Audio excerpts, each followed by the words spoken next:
بسم اللہ الرحمن الرحیم۔ السلام علیکم۔ آج کل زمین میں انسانوں کی جتنی بھی اقوام ہیں ان سب کے بارے میں کہا جاتا ہے کہ وہ سب نوح علیہ السلام کے بیٹوں سام، حام اور یافس کی اولاد ہیں۔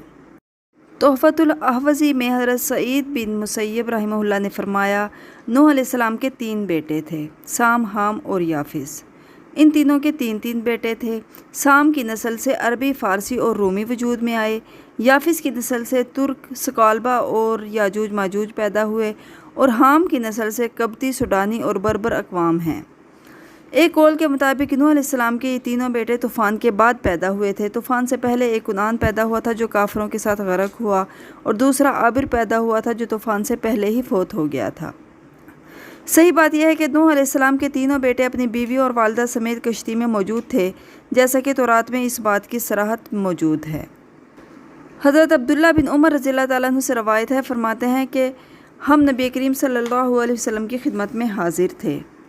اتنے میں ایک دیہاتی آیا، اس نے سیحان کا بنا ہوا جبہ پہنا ہوا تھا جس کو ریشم کے بٹن لگے ہوئے تھے۔ اس نے کہا، تم لوگوں کا ساتھی محمد صلی اللہ علیہ وسلم شہسواروں کی اولاد شہسواروں کو جو جدی پشتی معزز لوگ ہیں ان کو ذلیل کر دینا چاہتا ہے، اور گڈریوں کی اولاد گڈریوں کو بلند کر دینا چاہتا ہے۔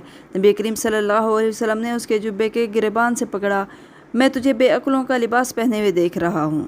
پھر فرمایا، جب نوح علیہ السلام کی وفات کا وقت آیا تو انہوں نے اپنے بیٹے سے فرمایا، میں تجھے ایک نصیحت کرتا ہوں، میں تجھے 2 کام کرنے کا حکم دیتا ہوں اور 2 کاموں سے منع کرتا ہوں۔ میں تجھے لا الہ الا اللہ اختیار کرنے کا حکم دیتا ہوں، اگر ترازو کے ایک پلڑے میں 7 آسمان اور 7 زمینیں رکھ دی جائیں اور دوسرے پلڑے میں لا الہ الا اللہ رکھا جائے تو لا الہ الا اللہ والا پلڑا زیادہ وزنی ہونے کی وجہ سے جھک جائے گا۔ اگر 7 آسمان اور 7 زمینیں ایک بند حلقہ میں بند ہو جائیں تو لا الہ الا اللہ انہیں جدا جدا کر دے گا۔ اور میں تجھے سبحان اللہ و بحمدہ پڑھنے کا حکم دیتا ہوں، کیونکہ یہ ہر مخلوق کی تسبیح ہے اور اسی کی برکت سے مخلوق کو رزق ملتا ہے۔ اور میں تجھے شرک اور تکبر سے منع کرتا ہوں۔ میں نے عرض کیا، اللہ کے رسول، اس شرک سے تو ہم واقف ہیں، لیکن تکبر کا کیا مطلب ہے؟ کیا یہ بات تکبر ہے کہ کسی کے اچھے جوتے ہوں جن کے تسمے خوبصورت ہوں؟ فرمایا، نہیں۔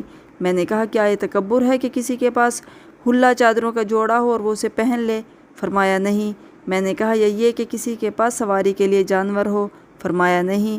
میں نے عرض کیا، یہ کہ کسی کے دوست ہوں جو اس کے پاس بیٹھتے ہوں؟ فرمایا، نہیں۔ میں نے عرض کیا، اللہ کے رسول صلی اللہ علیہ وسلم، پھر تکبر کیا ہوتا ہے؟ فرمایا، حق کا انکار کرنا اور لوگوں کو حقیر سمجھنا۔ اسی طرح حضرت نوح علیہ السلام کی قوم میں بھی یہی تھا کہ وہ امیروں کو عزت دیتے تھے اور غرباء کو حقیر سمجھتے تھے۔ معاشرے میں طبقاتی نظام تھا۔ ایک طبقہ امراء اور رؤساء اور غنی لوگوں کا تھا، جبکہ دوسرا طبقہ غرباء و مساکین اور محنت مشقت کرنے والوں کا تھا۔ امراء کا طبقہ اپنے مال و دولت اور دنیاوی شان و شوکت کی وجہ سے حق کو قبول کرنے سے گریزاں رہتا تھا اور خیال کرتا تھا کہ جس دین کو ہمارے معاشرے کے حقیر، کمتر اور غریب لوگ قبول کرتے ہیں وہ ہرگز بہتر نہیں ہو سکتا، جبکہ غرباء اپنی فطرتی خوبیوں کے باعث ہمیشہ حق کو قبول کرنے میں پہل کرتے ہیں۔ حضرت نوح علیہ السلام کی قوم کے رؤساء کو غرباء کے ساتھ ایمان قبول کرنے میں معاشرتی سبکی محسوس ہوتی تھی، اس لیے وہ اس نعمت سے محروم رہ گئے اور غریب اس راز کو پا گئے کہ عزت و شان و شوکت اور اعلیٰ مقام و مرتبہ اسی کا ہے۔ اس دور کی طبقاتی کشمکش آج بھی دکھائی دیتی ہے۔ اللہ تبارک و تعالی ہمیں حق کو قبول کرنے والا بنائے اور تکبر سے بچائے، آمین۔